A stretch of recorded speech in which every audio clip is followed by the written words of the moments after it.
अस्सलाम वालेकुम दोस्तों, तुसां दे पे मुमताज़ भाई द यूट्यूब चैनल ते अज असां तुहाडे वास्ते खूबसूरत जी डिश गिन के आए जनाब। बेसन वाला पतीसा ट्रे दे विच किस तरह लाया वैंदा है तो तुहाडे सामने हुण पतीसे दी कटिंग हो सी कटिंग करके तुहानूं दिखाया वे सी कि पतीसा किस तरह डिज़ाइन किया गया। बहुत ही खूबसूरत जिहा पतीसा असां जनाब रेडी करके ऑलरेडी रखा होया है, जेड़ा अपने टाइम के उत्ते कटिंग करके असां तुहानूं स्पैशल डिश ला के दिखा रहे हैं। तो खसूसी रिक्वेस्ट है जिन्होंने दोस्तों सारे चैनल में सबसक्राइब नहीं किया, जल्दी नाल सारे चैनल में सबसक्राइब कर गिनो, क्योंकि मज़ीद इस नालों भी खूबसूरत वीडियो इंशाल्लाह तुहाडे वास्ते घेन के आने वाले आसां। ज़बरदस्त जिहा पतीसा है, सीधियां लकीर मार के असें इसदियां पट्टियां काट के तुहाडे सामने तुहानूं दिखा रही हैं। हुणे दिख पैने कि इसके तले जिहड़े बादाम लगे होने किस तरह खूबसूरत डिज़ाइन पेश पै करें। तुहाडे सामने खाली डिश नाल रखी हुई और बेहतरीन खूबसूरत जी डिश असां ला के तुहानूं दिखावांगे। ये सामने पतीसे का पीस चेक कर लो। पतीसे के थले असां जनाब काले रंग की किरण लाई हुई नाल बादाम अटैच किए हैं। ये पतीसा यानी खूबसूरत जिहा पतीसा जिहड़ा तुहाडे सामने दो पीस करके ते दिखा रहे हैं तुहानूं। बेहतरीन खूबसूरत लच्छा भी है, खस्ता भी है और खाने भी माशाल्लाह टेस्टी है। Very good. उम्मीद करें कि सारी रेसिपियां तो तुसां इंशाल्लाह बहुत ज़्यादा फ़ायदा उठाओगे। सारी कोशिश है कि सारी जी रेसिपी है हर उस छोटे बड़े बंदे को वजे जिन्हें सारी रेसिपी की ज़रूरत है।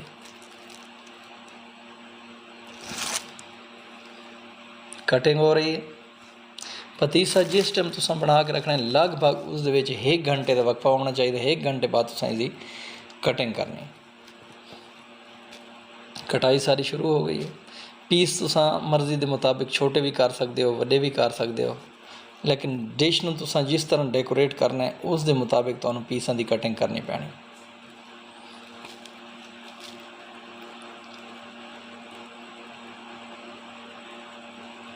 कटिंग शुरू है, तुहाडे सामने पतीसे की डिश लगती पई है।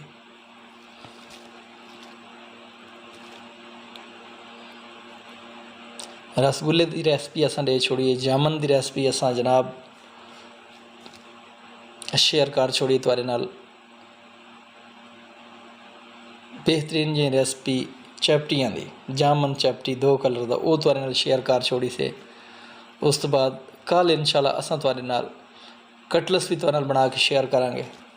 इस तो पहले भी कटलस असां फ्राई करके दिखा देते हैं, लेकिन कटलस बनाया किस तरह जाता है वो भी जनाब असां वीडियो तैयार कर छोड़ी। इंशाल्लाह आने वाले वक्त तुहानूं कटलस की वीडियो भी मिलेगी कि कटलस के विच किस तरह रंग भरया जाता है, किस तरह तलाई करके किस तरह कटिंग करके डिश के डिज़ाइन किया जाता है। तो खूबसूरत जी थाली तुहाडे सामने लगती पई। बेसन वाले पतीसे की बादाम लगे हुए, किरण लगी हुई थले। खसूसी बार बार रिक्वेस्ट कर रहे हैं कि जिन्होंने दोस्तों सारे चैनल में सबसक्राइब नहीं किया जल्दी नाल सारे चैनल में सबसक्राइब कर देना।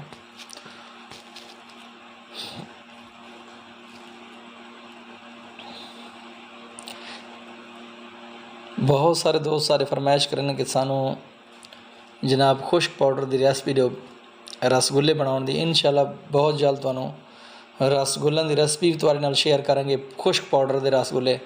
और रेसिपी भी तुहानूं छोटी जी शेयर करेंगे, क्योंकि बहुत सारे दोस्त हैं जिहड़े आदन भी असां घर रसगुल्ले बनाना चाहते हैं, वो भी रेसिपी तुहाडे नाल इंशाल्लाह ज़रूर शेयर करेंगे।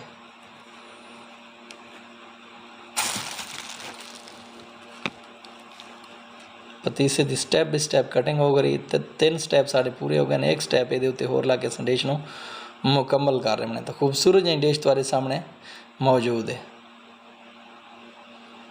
सारे कोल केक का आर्डर आई। अहमद बहुत ही प्यारा नाम है जिसनों असां मोड़ ना सकते, तो वह भी असां नाल जनाब केक के उत्ते लिख के तुहाडे सामने तुहानूं दिखा दिता है।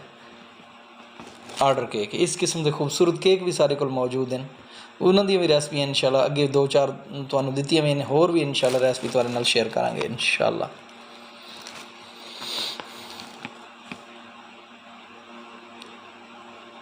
ज़बरदस्त थाली तुहाडे सामने पेश हो रही।